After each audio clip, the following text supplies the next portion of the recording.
Assalamualaikum warahmatullahi wabarakatuh. Baiklah, di sini saya akan menjelaskan materi atau resume filsafat olahraga tentang filsafat pendidikan dan ruang lingkup. Yang pertama adalah filsafat pendidikan.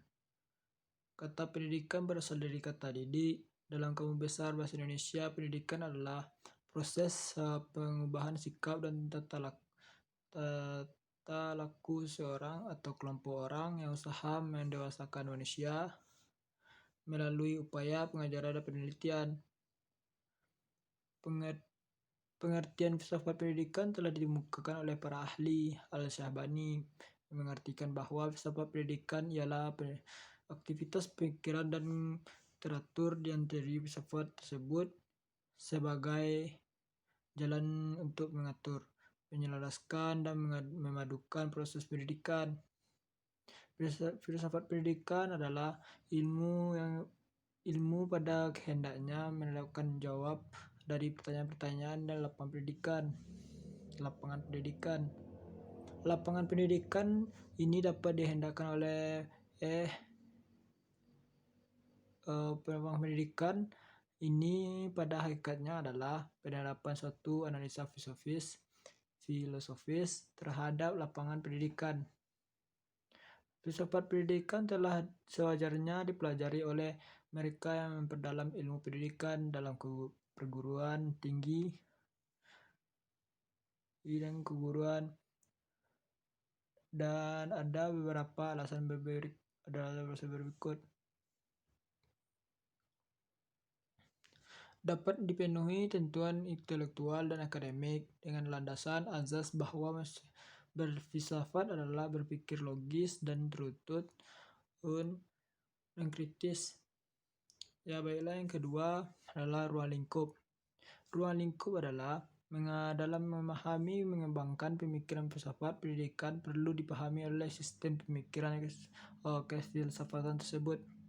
Pada umumnya, pola sistem filsafatnya dalam sebagai suatu ilmu. Yang pertama, pemikiran filsafat harus bersifat sistematis. Yang kedua, tujuan permasalahan yang dipikirkan dapat radikal. Yang ketiga, ruang lingkup pemikiran filsafat universal. Yang keempat, meskipun pemikiran filsafat spekulatif. Hubungan antara filsafat dan filsafat pendidikan. Pendidikan dianggap sebagai wahana terbaik bagi pewarisan dan pelestarian nilai-nilai yang nyata. Sedangkan berlakunya direstui oleh wajib dan diajarkan semua sekolah dan satu penafsiran resmi diseragamkan pula. Demikian sistem pendidikan berlangsung di Indonesia.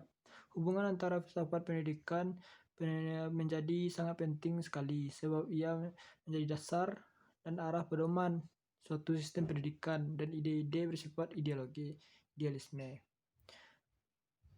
Lalu aspek-aspek dalam aspek pendidikan tersebut, yang pertama adalah apakah pendidikan itu bermanfaat?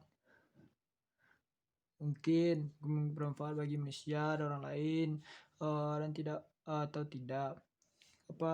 Apakah potensi hereditas yang menentukan kepribadian? Apakah faktor-faktor luar? Yang kedua, apa tujuan pendidikan yang itu sesungguhnya? Apa pendidikan yang berguna bagi individu sendiri atau kepentingan sosial? Apakah pendidikan berpusat bagi pembina manusia pribadi? Apakah masyarakat? Yang ketiga, apakah hakikat masyarakat itu? Bagaimana pendidikan individu masyarakat? Baiklah, sekian, terima kasih atas resume yang dapat saya sampaikan. Assalamualaikum warahmatullahi wabarakatuh.